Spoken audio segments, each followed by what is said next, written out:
उपलब्ध रहना बंद कर दो, बदल जाओगे।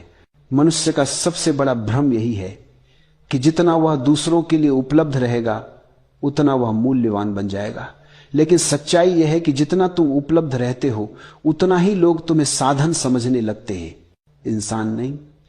लोग तुम्हारे समय को अपना हक समझ लेते हैं, तुम्हारी ऊर्जा को अपनी जेब, तुम्हारी भावनाओं को खिलौना और तुम्हारी उपस्थिति को मुफ्त सेवा की तरह।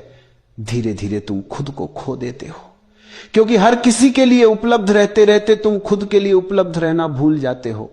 जिस दिन तुम हर किसी के लिए दरवाजा खोलना छोड़ दोगे उसी दिन तुम खुद के भीतर का दरवाजा खुलते हुए महसूस करोगे।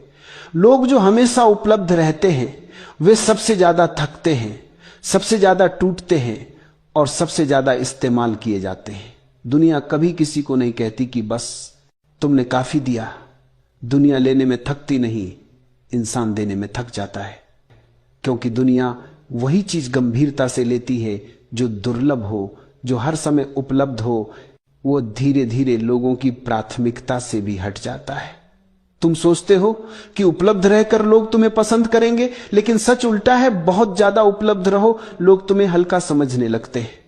जितनी आसानी से तुम मिल जाते हो उतनी ही आसानी से लोग तुम्हें भुला देते हैं। उपलब्ध रहने का नशा बड़ा खतरनाक है।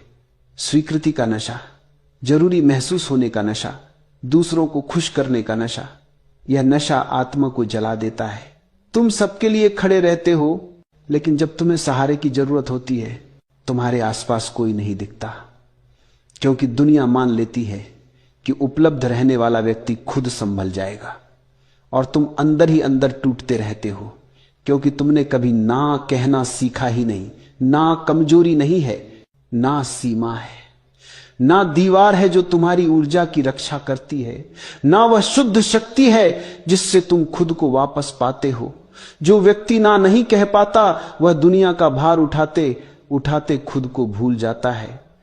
जब तुम लोगों के लिए कम उपलब्ध होते हो तुम अपने लिए ज्यादा होते हो।